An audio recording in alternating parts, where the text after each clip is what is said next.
Welcome to the Utah Stories Show. My name is Richard Marcosian. I'm the editor and publisher of Utah Stories.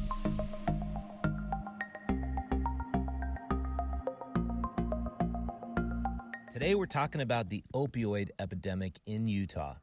We're talking to VeRonica Little of the Utah Health and Human Services Division, who has been assigned the task of how to best allocate the federal funds that have been given to Utah to help to stave off or end the growing opioid epidemic that we're finding here. So rather than talk about the seriousness of the problem, which we all know it is, we get into the how and the why. We talk about whether or not the drug companies can be held culpable for this problem. We talk about how doctors should be seriously considering not prescribing opioids anymore to the levels that they are, and really why this problem is still happening, why so many doctors still prescribe opioids, and how patients can best get off opioids and use the resources that are now available to them to get off of the drugs and get out into treatment centers. So without further ado, my conversation with VeRonica Little.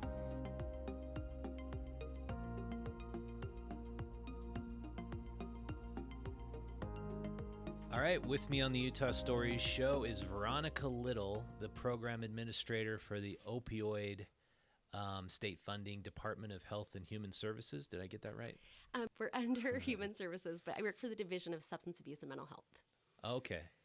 So explain to me that state agency. Like what is the substance abuse and mental health, and how are those two things interrelated in the state's funding and programs for those two things? Yeah, we work actually really closely with the Department of Health, which I think a lot of people combine human services and health, which is perfectly all right because we work together on most of our initiatives and the things that we provide throughout the state, but we're all under the governor ultimately. We get funding from the state, we get funding from the federal government, we write grants, and we try and help respond to mental health concerns, substance use concerns throughout our state as a whole. Mm-hmm. And just to put the opioid epidemic in particular in focus, every year in America, 37,000 people are killed in motor vehicle accidents. That's a huge number, 37,000. But if we combine the deaths attributed to heroin and opioid overdosing, it's 63,082. It's almost double the people dying in motor vehicle accidents. This is a huge epidemic, right? It is. A lot of people, I think, have a pretty good idea of what they think the opioid epidemic looks like. And everybody's right. It's a huge problem, but I don't think that it's very easy to look at it holistically at this point because there's not one thing that caused this, and there's not one solution on how to solve it. Mm-hmm. Utah has actually had a very high rate of opioid overdose deaths since 1999. The CDC started collecting that information about then, and we were in the top 10 in the nation for opioid overdose deaths until 2015. We started dropping out of the top 10. Unfortunately, it wasn't because we were doing such a great job at not, prescribing too many opioids or not using illegal drugs. It's because the rest of the nation got a lot worse, and heroin started getting a lot more traction, and fentanyl came in. Yeah. So the numbers in Utah, despite us losing the position of top 10, that they didn't actually go down in Utah? We've had, there's been times throughout. So we started tracking in 1999, and there's been times where we've hit highs. 2007, we had a really very significant number of prescription opioid deaths, and it's dropped a bit here and there. In 2016, we made a little bit of a drop, and then 2017, we actually reduced it by 15% in our state, which is amazing. That was 2016, you said? Yeah, 2016, we dropped a small amount. Uh-huh. In 2017, we dropped 15% for any opioid overdose death, which is amazing, and that's a great place to be. We're optimistic, but we're cautiously optimistic. We know this isn't a sprint, it's a marathon that we're working on, and we've still got a long way to go. One other thing that's different about Utah than some of the other states is that our highest overdose rate is still on prescriptions. Yeah. Yeah, and it's I mean putting into context of all the people who die on the highways from motor vehicle accidents, and it's much higher than that.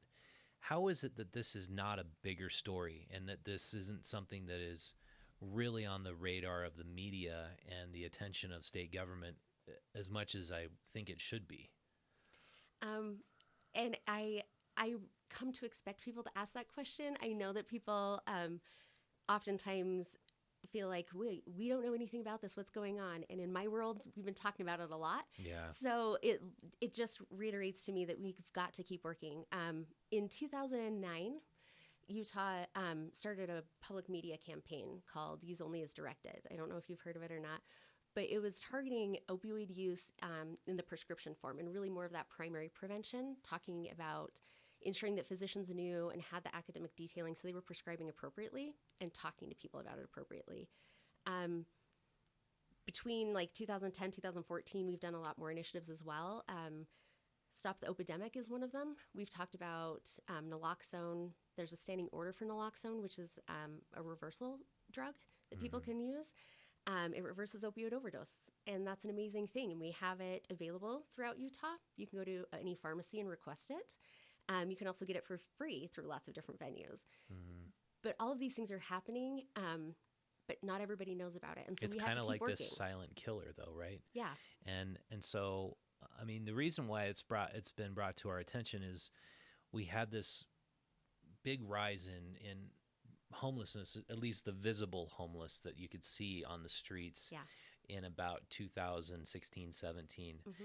And I went and talked to these people. I interviewed about 20 of them, and about half of them were addicted to heroin and said they started out by being on oxycodone and they were prescribed it for pain, and then they got addicted and they just could not get off. Yeah. And so they didn't want to make their family suffer anymore.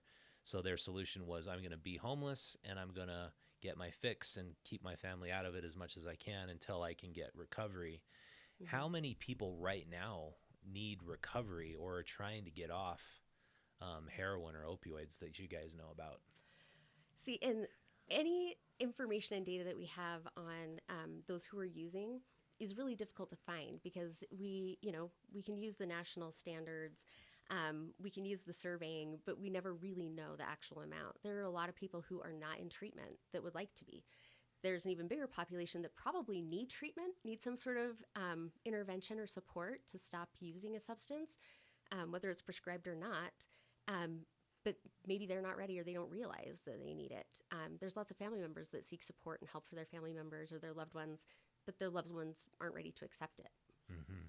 Yeah, it's kind of seems a little endemic in Utah that if a family member has a problem, you kind of sweep it under the rug or don't let people know about it. Yeah. Would you say that that's common with opioid abuse in Utah? It's common with any substance disorder, as well as mental health. Mm-hmm. Oftentimes, it's we don't want anybody to know. But I don't know one family that has not been affected in some way by the opioid epidemic.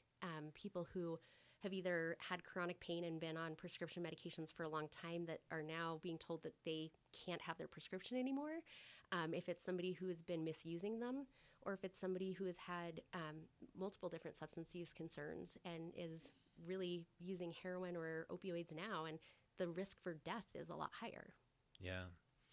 So what does your government agency and what does the allocation of the funding do in terms of helping families deal with a family member who's addicted? So we actually are really lucky in our state. Our governor, lieutenant governor, and our legislature have actually allocated and used our laws really effectively to try and help curb this epidemic. And we've seen a lot of progress in that. A lot of it has been with our reduction in prescribing. It's our community and our public providers that have been joining together, working as one to try and help make an impact. Some of those things are also the community supports for family members. There are support groups for family members whose loved one is still actively using and they don't know what to do. They don't know how to interact with them in a way to be supportive, but not just say, oh, it's okay, keep using. So we have opportunities like that, and we have structures in place. The funding that comes from the state level and the federal level help to provide for people to become caregivers themselves. People in long-term recovery are amazing to work with and to have be that support for other family members or for people who are trying to find their own path to recovery. So they'll actually find people who've recovered, and they'll recruit them to be caregivers to people who are in the earlier stages of recovery. A lot of the effective support groups and really how to keep people connected into the recovery community is by peer leaders. So it's peer support staff and recovery coaches who have lived experience. They understand what's going on. They can help people to find their own path as well, because there's no one right way to find recovery. Yeah. Yeah, it seems like it affects many families, and you, at least as far as I'm concerned, the people I've known that have OD'd, Mm-hmm. I only find out about that they were even addicted after they've OD'd and died. Is that also pretty common? Yeah, a lot of our, again, where Utah's a little bit unique is that the majority of our overdoses are still prescription. A lot of people either don't identify as having an addiction or a problem with misusing prescriptions, or their family members and people around them didn't realize or didn't know it was significant. Like their family members the close family members weren't even aware of it in a lot of cases. Yeah, some of these cases, I mean, we talk about people who have complicating medical concerns, that if you're taking an opioid, especially a high dose opioid, if it's combined with other medications, it can suppress your breathing, and it's actually really easy to stop breathing and overdose and die. And the loved ones don't know. They don't know what to look for or how to address it, if it's even a concern or a problem. So knowing the signs and the symptoms of overdose is important. Knowing that there is stuff that you can do to help prevent it, and there's a way to reverse it. If people have naloxone, you can give that to an individual and it can reduce the overdose. It kicks all of the opioids off the receptors. It doesn't keep them off forever, so you have to have that second dose there. You need to be calling 911. But if you know what to look for, it provides that layer of safety. Yeah. All right. Well, that's great. When we get back, I want to talk about how to recognize signs that a family member might be addicted, and also what the medical community is doing in perhaps not prescribing quite so many opioids. Perfect.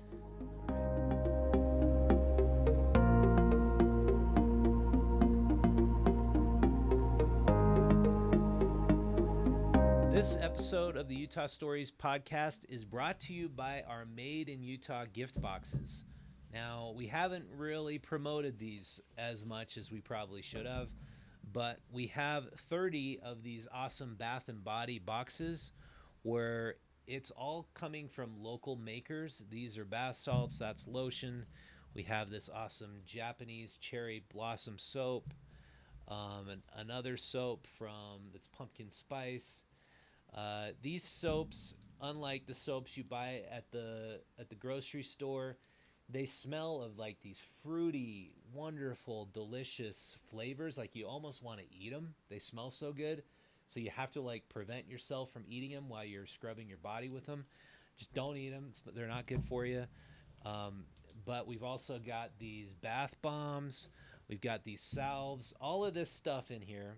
So all this stuff you see here, we're selling online on sale right now for $25 on madeinutahfest.com.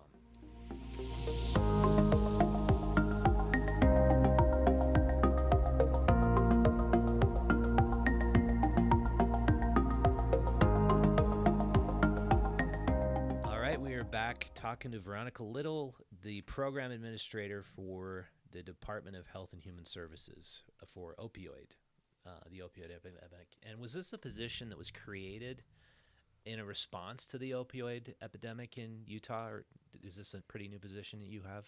Yeah, so it's been about 2 years that I've been in this position. The state of Utah has been addressing substance use and mental health for years.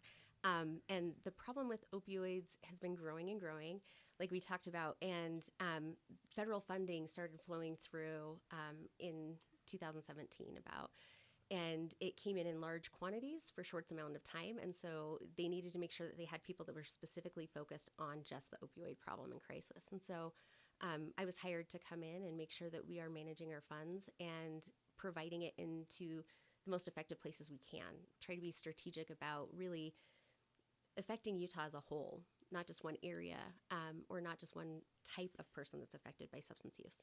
And I could see like probably the biggest challenge of your job is if people are keeping it so much on the lowdown, even their family members don't recognize that they have this problem. Yeah. How do you properly allocate funding and prevent it or help people who are addicted? So in Utah, we have a multi-systemic approach. So we have primary prevention. So we want to make sure that people who don't have a substance use problem, who don't really know much about it, don't start to have one. A lot of that is talking about what prescriptions are, what do you need to look out for, and not having them stockpiled. There's a large group of people who have prescriptions just laying around their house. So knowing what prescriptions you have in your house, how to get rid of them, and knowing to only keep them and use them as your doctor prescribes. We also do a lot of education. Primary prevention doesn't mean just saying no. It means educating people about what potential consequences there are. We also have harm, like preventing harm. So ensuring that people understand and know how to get services like syringe exchange, knowing how to get naloxone to reverse an overdose, how to access treatment. And then a big focus is on treatment. There's not one right treatment. There are multiple methods of treatment that are effective for people. A big portion of that doesn't get talked about as much as medication-assisted treatment. So ensuring that everybody in Utah has access to at least one form of medication-assisted treatment has been important to us. It's shown to be very effective for individuals to sustain and maintain in long-term recovery. And then ensuring that there's recovery support services. So when people are out of like a treatment program, right, they have a community, they have things built up so they can stay stable and they can continue working towards their own life goals. So is it a huge percentage of the money that goes to treatment? A large percentage does. There's not enough treatment available. There's just still isn't. not enough? No, unfortunately. Really? We want to continue to increase the people who are able and qualified to provide treatment. We want to ensure that there's enough access to treatment. People in the public and private sector deserve to have options about where they go to get treatment and what types of treatment they receive. So this one homeless couple I spoke to in Pioneer Park, they were both addicted. Their families were available when they needed them, but they were no longer welcome at home. Yeah. And they just kind of had come to somewhat peace with their addiction, and that they weren't going to be able to get off, and that they were going to be sleeping in the shelter or in a park. What advice would you have for people like that who just feel like, I'm completely addicted. I've tried to get off. There's not much I can do. I got to sleep in the park. What options are available for that type of person? One of the great things that we have available to us here is there's a lot of methods for having assistance and paying for treatment. There are resources and options. You have to be willing to jump through some of those hoops to get it. Yeah, you have to be willing, right? And that's something you can't make anybody do. Yeah. And I don't know that there's any real true rock bottom. Everybody has their different thing that ends up pushing them over that edge and saying, yeah, I've got to do something different. But also being realistic about substance use as a chronic relapsing brain disease. I try and talk to people about it like we would talk about asthma, right? So just because I'm on a medication for asthma or I use my rescue inhaler, it doesn't mean I'm always going to be stable and not have asthma attacks. There's certain life factors that play into it, right? Sometimes we're more aware of it and we pay attention to it more. Other times we're not. And it feels overwhelming. Like there's nothing I can do to make this go away. It's always going to be here or a part of me. We don't always feel that way though. So if we can get through those rough times, if we can see that there is a light at the end of the tunnel, there is hope. People do recover. Treatment is effective. It might not be effective forever in one dose. So you've got to have some of that ability to be resilient and to use those resources in your community that you have to build again. Yeah, and so the homeless population in Utah, the first step is they have to be willing to reach out to use the resource, because the resource isn't going to come to them, right? It does in some ways. I mean, people are out there. People are trying to reach out and offer people support. Sometimes it just doesn't feel like the time is right, or I don't know that I can do it. I'm worried that if I try it and I fail, then what? But it's a process like anything else in our lives. It's just a really, really hard process. I don't want to downplay that it's easy or anything. It is a struggle and it's hard, but it was hard to get there too. There's probably a lot of things that led to it. And you already stated that most of the overdose deaths happen from abused over-the-counter prescription drugs. But does the state keep track of the death toll? Like what percentage are homeless people who are on the streets using and OD from heroin? Or do you know, are there a whole lot of homeless people just dying that we never hear about? So it's a difficult question because oftentimes we don't know the current status of somebody. When the medical examiner's office has a very large task when it comes to determining what caused a death and how to contact people and report that, give people the information. We don't always know if they were currently homeless or not, if they were couch surfing. It's there's a lot of things that go into it, but we do know the percentage of people with prescriptions only, with like illicit drugs only, the illegal substances, and then the people with combination is a lot smaller as well. That's kind of the order that it goes in. But the status of residency, I haven't looked into enough. But I think that's a very good question and thing that we need to keep continuing to look into. We were able to get funding to help provide somebody to look more into those decedent statistics and really dive more into it and get us more aware of where we can put some more of those resources and make sure that we're being effective where it's most important. We want to make sure that we're not just focusing on high schoolers. That is an important group, right? But also people who are in rural communities who don't have access to possibly like alternative pain medication or management systems. People who have to go to work because if I don't work, I can't pay my bills and stay in my house. So I'm going to take this pain med so I can just manage and get going. We have to make sure that we're targeting all of those people, and it's difficult. And so there's all those different categories of users. Right. Can you point to any one category and say it's in Utah especially high? And that's where I would go back to the prescription, people who die of prescription overdose death. It's difficult, and I'm not saying that any one thing or any one person is at fault. People are getting these prescriptions legally. People are getting them illegally. There are some that are manufactured and made in people's homes as well. So we have to be cautious about it. But the fact that we know a lot of these are coming through what we'd consider like legal ways through prescriptions, I think gives people the idea that it's safe. It's not a big deal, even if I'm using it not necessarily as prescribed. But it is fatal. It kills a lot of people. Yeah. That's good. When we get back, I want to talk about, we'll finally delve into the whole issue of doctors possibly over-prescribing opioids, what the state's doing about that. And we'll also talk about fentanyl and how this illegal drug could become the next big massive problem and how we deal with that as well.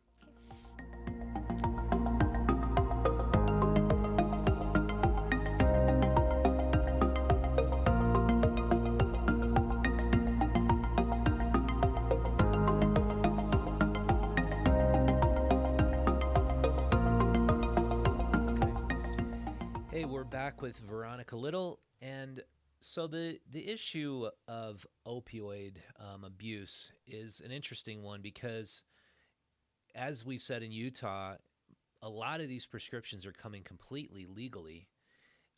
What can the state do, if anything, to get doctors to not prescribe opioids in such high rates as they do now?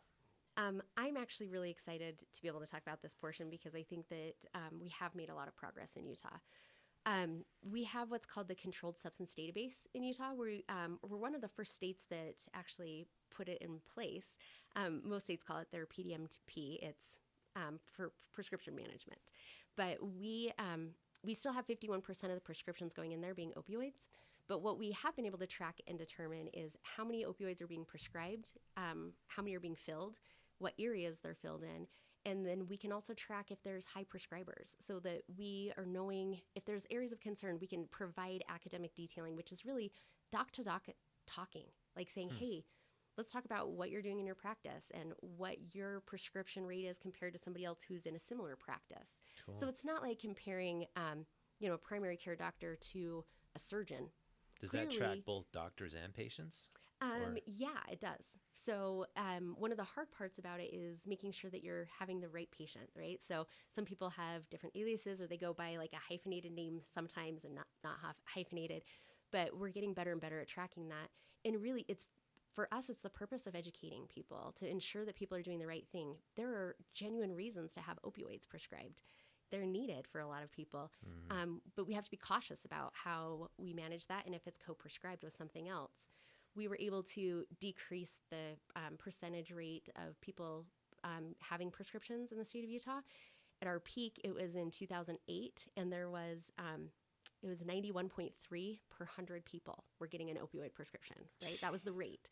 So we were able to drop that down, and it's currently at 63% or 63 per 100. now wait, let me back up a little bit. So Yeah. 91.3 out of 100 people seeing the doctor So were going to get an opioid prescription? well, it was that this is an aggregate number, right? So it's if you take the number of the population in Utah, and you boiled it down for every 100 people, 91.3 prescriptions were written for every 100 people. So it's not that everybody got them, right? So a lot of people were getting 2-3 prescriptions. Yeah, probably. absolutely. People could be, but if you look at it like in the aggregate, that's Is a a massive crazy high number. rate, right? Yeah. But we are now down to 63 per 100. Yeah, that's a huge improvement. So even that much, that we are making a big impact. But it's also our local partnerships as well. IHC has had a big push in an initiative. They wanted to lower prescribing rates, and they've done it by 30% for opioids. They did a lot of study and research into surveying and stuff. They reached out to their patients and said, how many of you are using your full prescription of an opioid after it's been given? The majority of people weren't. So they said, okay, what if we cut back how many we give on an initial prescription? What if we change these factors? And they changed it as a whole for their whole IHC system, and they've been able to make a big impact that way as well. Increasing the education, the opportunities that people have here as providers to know the best practice, because it does change. What we thought was, the best thing to do 10 years ago isn't going to be the same as it is now. But it's hard to keep up on all of it. Yeah. Prescribers have a big responsibility, Yeah. and this isn't something that they created necessarily. Well, it's like you have a lot. patient coming to you Yeah. for pain. Right. It's not like as a doctor you can easily say, I'm not so sure if I Yeah. believe you. Yeah. So I kind of get the problem with doctors trying to curb opioid prescriptions. Right. But so this database you talked about, are you able to track individual patients and actually see if they are doctor shopping and going around like getting multiple prescriptions from multiple doctors and see that and then contact authorities or intervene somehow? So what it does is if I'm a prescriber, if I'm writing a prescription for an opioid, it's my responsibility to check that database, to look at it and to see if my patient is seeing, 10 doctors. It flags it in the system, and it will okay. send you it has a little alert So on the their doctor page. will see that. If they're filling in multiple pharmacies, it flags that as well. If they have a high milligram equivalency, it flags it. And if there's a co-prescription with a benzodiazepine, then it flags that as well. It gives you these alerts, and it's pretty user-friendly. It's been updated in the past 2 years, and it continues to have updates as we go because they want to make it user-friendly and easy. Pharmacies upload their information every 24 hours, so you're getting current information. But it helps the provider to be able to say to the patient, like, hey, I'm concerned. You've gotten 3 prescriptions the past month. Talk to me about what's going on. It's not necessarily to bust the person, right? But it's to make sure that you are not adding to a concern or a problem that you might be having. So they could see oh, Betty, I could see you saw Dr. Jones last week for your knee, and now you're coming to me for your back. Could it be that maybe you've got too many opioids going on right now, and they'll just point it out to the patient that it doesn't get as specific as what they've been seen for, but it says their provider, what they were prescribed, if it's a controlled substance, right? Yeah. So it's so important for providers to check that and to use that resource. Yeah, that's great. It's also a bit overwhelming if people aren't used to doing it, but it can be really easily worked into workflows and ensuring that everybody is checking just to make sure that we're all healthy and whole as a community, right? Again, there's not one way to solve this. It's also we're we're doing a lot of SBIRT training. So that's brief screening and intervention for treatment, helping providers actually have that conversation with patients, because that's a difficult conversation to have. Are you misusing your prescriptions? Not many people feel comfortable having that conversation, so we're trying to help there. The majority of referrals for treatment come from our criminal justice system within our public sector right now. We want to help sway that so that physical health providers can absolutely refer to treatment and help people get that support and those services before it becomes a massive problem for somebody. So the doctor could actually refer a patient to get treatment if they saw that they were coming in and getting too many opioids. And help the patient to identify themselves if they think there might be a problem. Is there a concern? Are you using it more than you think you should, or for longer than you thought you should? This is sort of a big picture question, and I don't know if it relates to your office as much, but with the opioid epidemic we have, all over the country, do you think that there might be a problem in the United States with the ability for big pharma to market directly to customers, where customers have heard of oxycodone, have heard about these other opioids, and they know what to ask for because they know how awesome it is? Do you think there's a little bit of a problem where the patient has so much control over their own prescription in this country? I think that knowledge is powerful, and I don't know that we should keep knowledge from people. We shouldn't keep options that are available quiet, but I think we also have to be cautious that I know I'm not a doctor. I did not go to school for that long. I don't know how everything affects it all. But that's why we have to have those conversations, and we have to be open to it.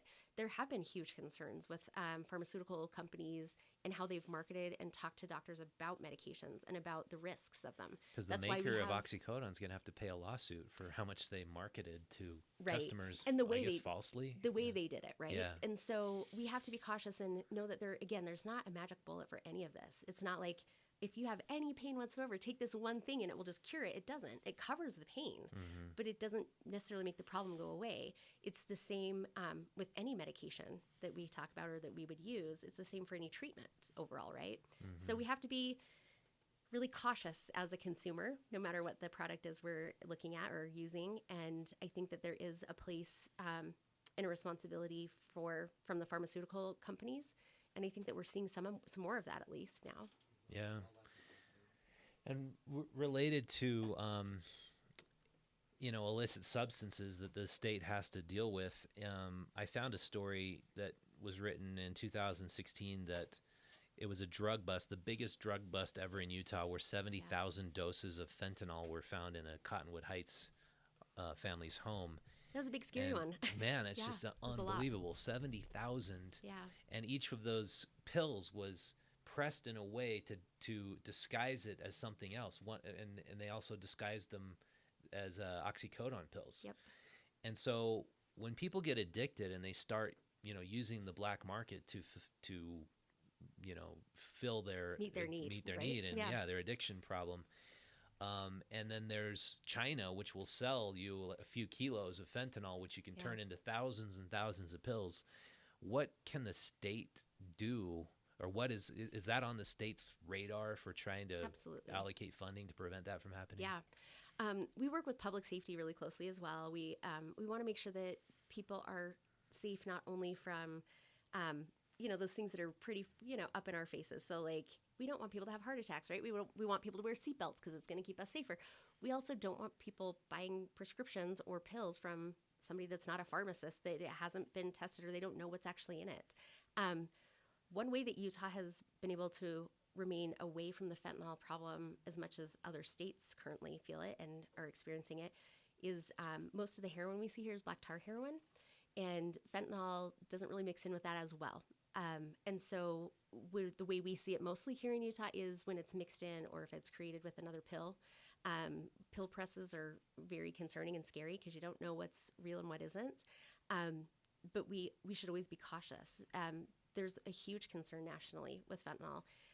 Ensuring that our police have the proper education, have the proper means to test things, and ensure that people are safe in general, including themselves when they're doing these searches, is very important to us. And so we have a lot of things in place to make sure that we are communicating effectively and quickly if we do have a problem or if we see some of that come up.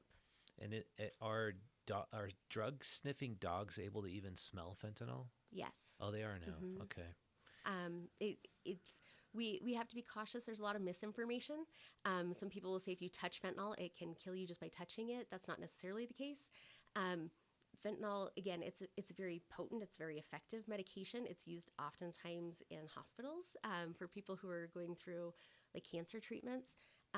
But it is dangerous, especially if you don't know that you're ingesting it and you don't know what the quantity is. Mm-hmm.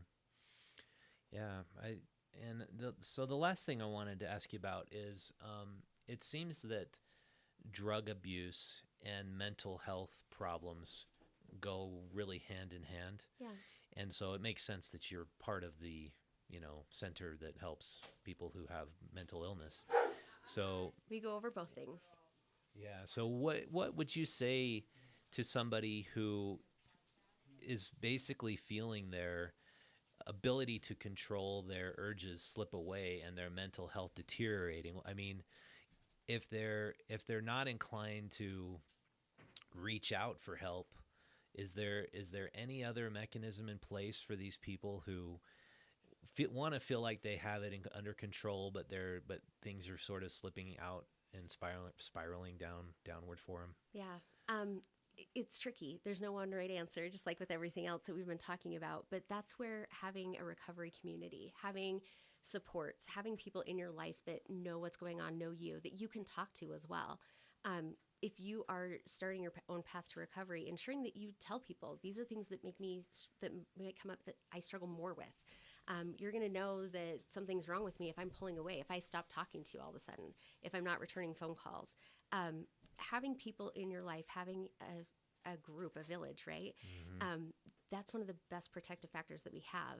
Educating people, having stable housing, having a job, feeling like you are a part of and you are providing for yourself and for others is a huge component to helping people long term. Treatment's available.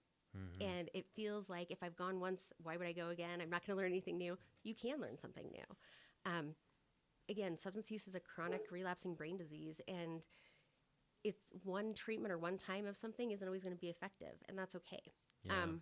Again, if you compare it to other chronic illnesses, there's a 50 to 70% relapse rate for like hypertension or for asthma. And Mm-hmm.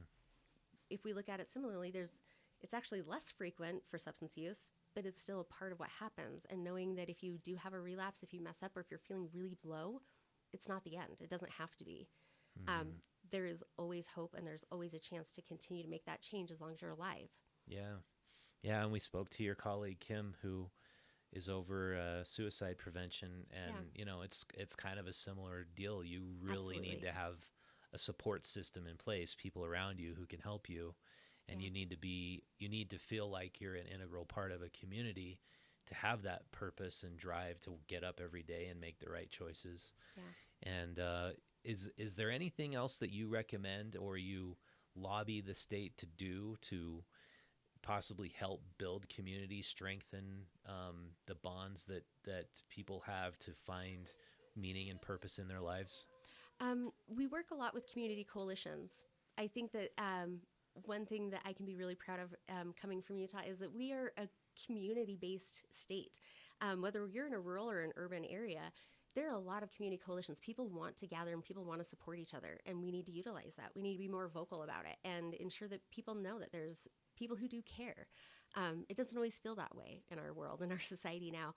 But What's a community coalition? I'm sorry, I no, should it's know fine. that. It's a community organization. It can be, your library, your principal at your school. It can be a homemaker, a physician, people who come together for a common goal or cause. And so there are Okay. community coalitions specific to opioids and to helping people get sobriety and treatment and recovery in place. There are coalitions that are for education, but Cool. specifically the ones that we focus on target those deaths of despair, what we were just talking about. So suicide and substance use. A lot of that is overlapping, it's combined. And if we don't feel like there are resources or people who care or who want to help, we lose hope. Mm-hmm. But there is always hope. People are amazing and we are resilient, and there are so many people in long-term recovery, and I love hearing stories from them and talking with them and having them share their experiences with others as well. Mm-hmm. And so what's the best way people can reach out who are in need of help right now? We have local mental health and substance use authorities throughout our state. We have 13 regions. They have services that are available to anybody. Reach out to them. I know that it's cheesy, but Google, where can I find a support group? Where can I get treatment? Yeah. There's lots of options and resources. You can go to the DSAMH website, and we have options there as well. Say that acronym one more time. DSAMH. It's the Division of Substance Abuse and Mental Health. Utah Substance Use. You Google that and it will pull it up. But you can find lots of treatment options and resources. And there's not just one type. If people have tried 12-step and it's not for them, that's fine. There are lots of programs that aren't anything to do with 12-step.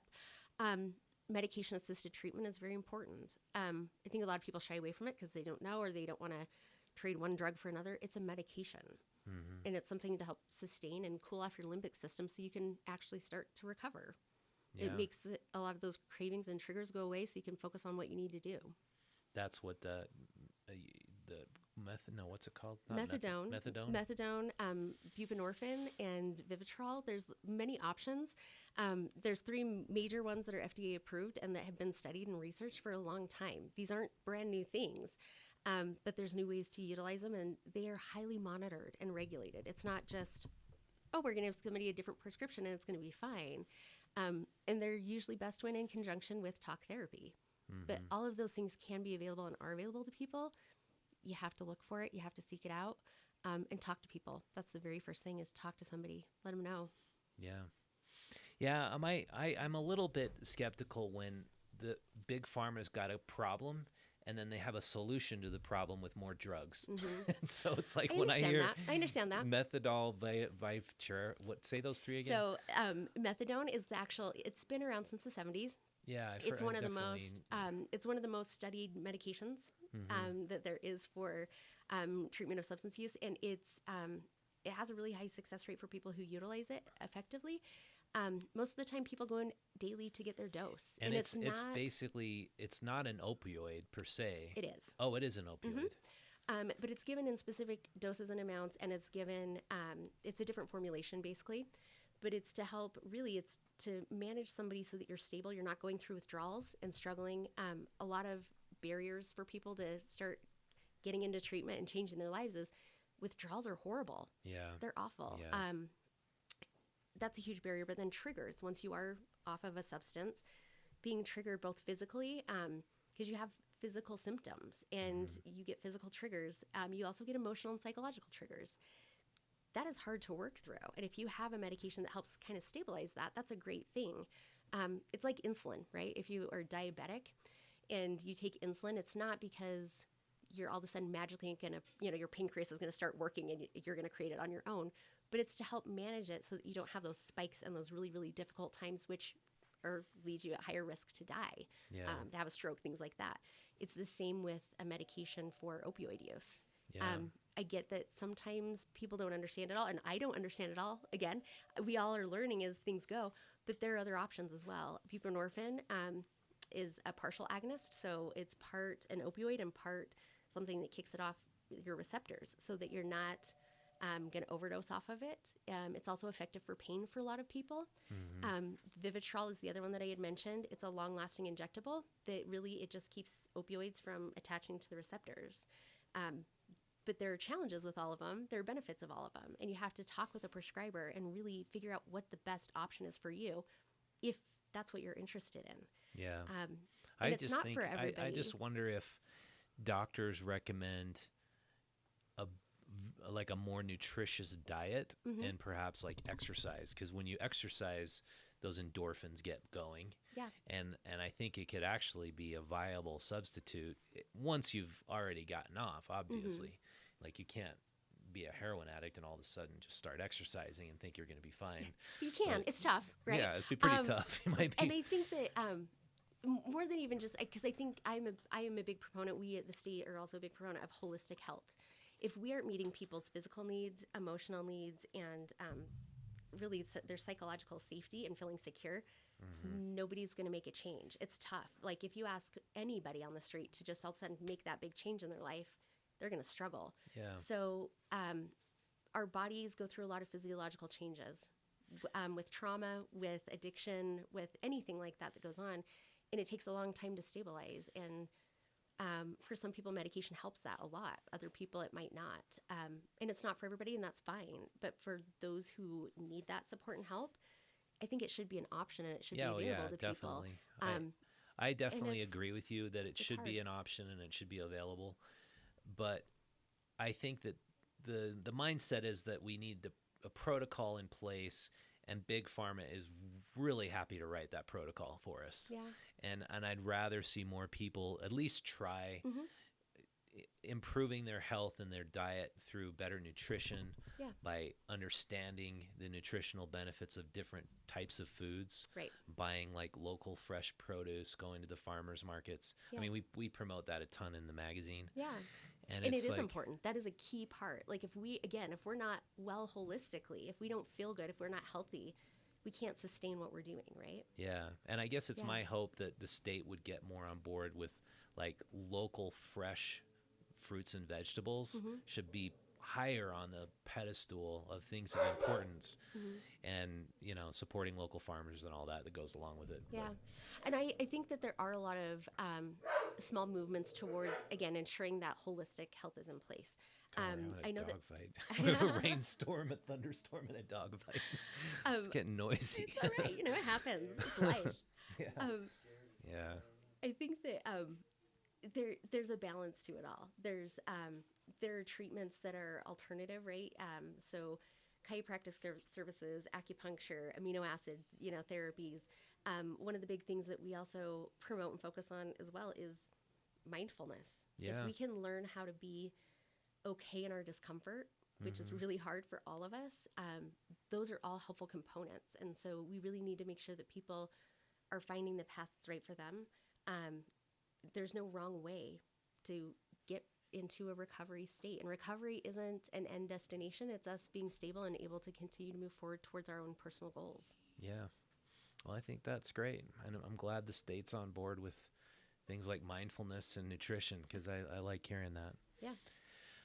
Okay. Well, thank you very much, Veronica, for being on. I appreciate it. Thanks for having me. Yeah.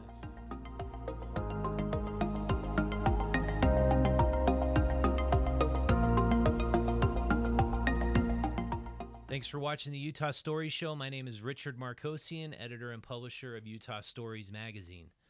So for more information on Utah Stories Magazine and to be a part of this show, you can subscribe to our newsletter by visiting utahstories.com. You can follow us on Instagram at Utah Stories. You can follow us on YouTube and subscribe to our channel there as well.